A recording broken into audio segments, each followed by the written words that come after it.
1857 में अंग्रेजों को ललकारने वाले पहले स्वतंत्रता संग्राम के एक सक्रिय सिपाही थे झवेर भाई पटेल। करमसद गांव के इस बहादुर देशभक्त किसान और उनकी पत्नी लाडबाई के 5 बेटों और 1 बेटी में से चौथे पुत्र थे वल्लभ भाई। बालक वल्लभ ने करमसद के बाद नडियाद से अपनी हाई स्कूल की शिक्षा पूरी की। फिर 13 साल की उम्र में उनकी शादी भी हो गई छोटी सी झवेर बाई से।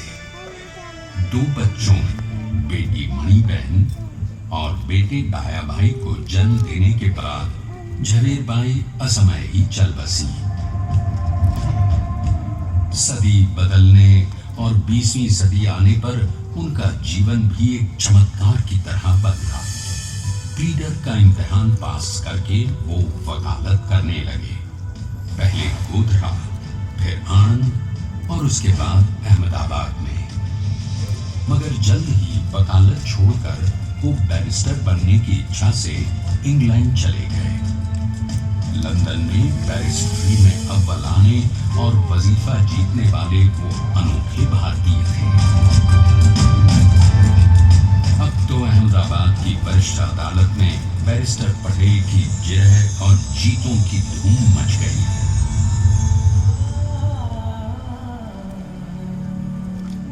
तभी एक युग पुरुष ने वल्लभ भाई के जीवन की धारा ही बदल दी। दक्षिण अफ्रीका में सत्याग्रह के अहिंसक अस्त्र से गोरे शासकों को सबक सिखाकर भारत वापस आए बैरिस्टर मोहनदास करमचंद गांधी से मिलकर वल्लभ भाई ने अपने कुछ बरसों से सीखे विदेशी व्यवहार और संस्कार हमेशा के लिए त्याग दिए और अब वो अपने खेड़ा के किसानों को हक दिलाने के लिए बापू के साथ आंदोलन में कूद पड़े। अब उनके पैरों में जूते नहीं, गांवों की धूल थी। हृदय में भारत भूमि की शस्य श्यामला धरती, मन में थे गांधी और मस्तिष्क में एक नए स्वतंत्र भारत का सपना।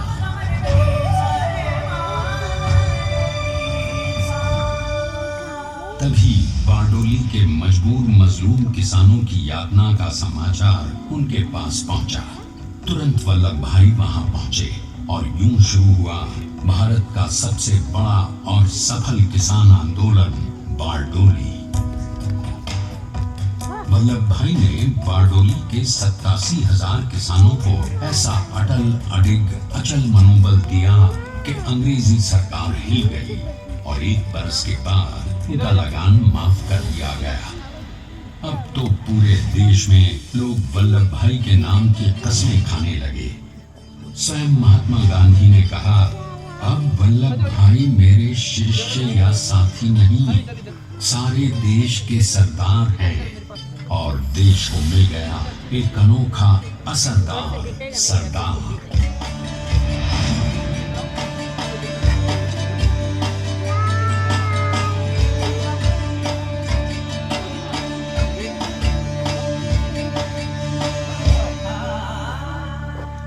सरदार पटेल के नाम और देशभक्ति से अंग्रेज डरकर कांपने लगे।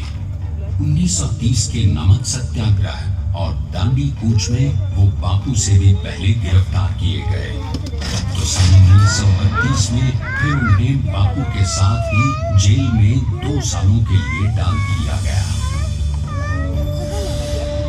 मगर आजादी के दीवानों को, स्वतंत्रता के परवानों को कौन गिरफ्तार कर पाया है।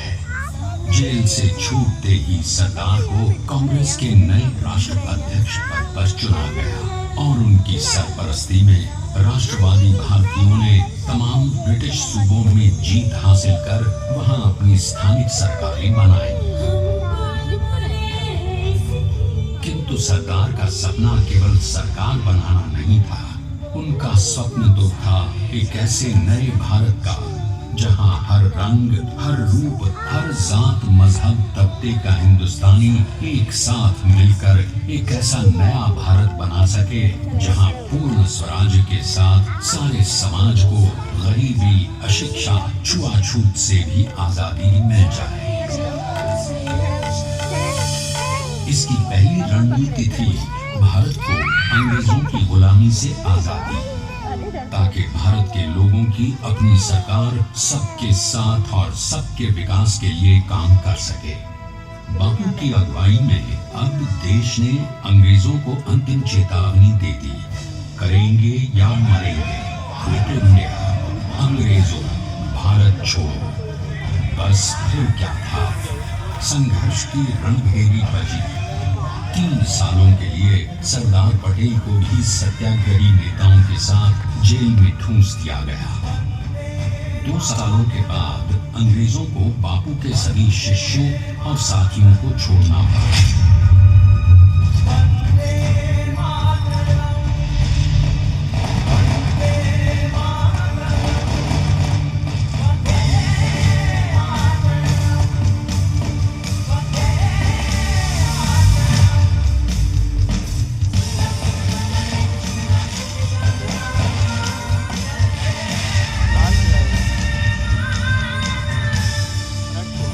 स्वतंत्रता के स्वप्न के सच होने के साथ अब सरदार पर कई एक नई जिम्मेदारियां थीं।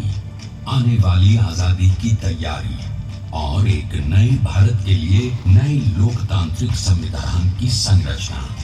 जैसा उनके साथी ने खुद कहा था, सरदार ने ही छेनी हथौड़ी लेकर एक नए भारत को उकेरा है।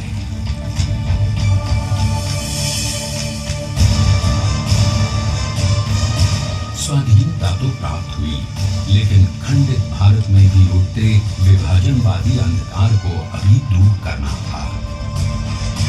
जब देश के खंड खंड होने का भय उत्पन्न होने लगा, तो सरदार ने निर्भय होकर खुद अपनी केंद्र सरकार और साथियों को भी चुनौती दे डाली और जम्मू कश्मीर को बचाने के लिए सारे देश का आकाश वायुयानों से भर गया।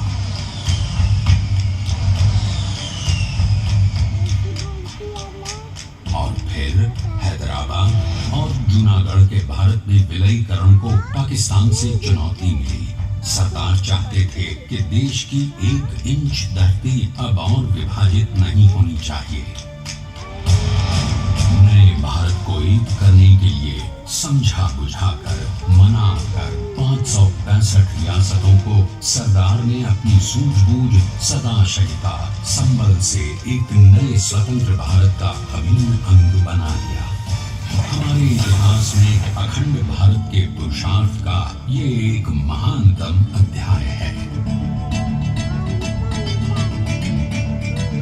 जैसा उन्होंने स्वयं कहा था, हमें नए धागों को पुराने ताने बाने में ऐसे पिरोना है कि एक दूसरे में गुंथ जाए और बेहतरीन बनावट वाला एक नया भारत उभर कर सामने आ सके।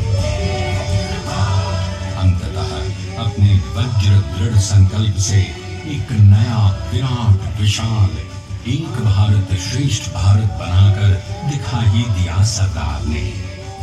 संसार के सबसे बड़े प्रजातंत्र के शिल्पी को प्रणाम करने के लिए देश ने बनाया है ये समर्थ स्मारक। स्वाधीन भारत को समर्थ भारत में बदलने वाले सरदार पटेल को समर्पित प्रेरणा तीर्थ भी है।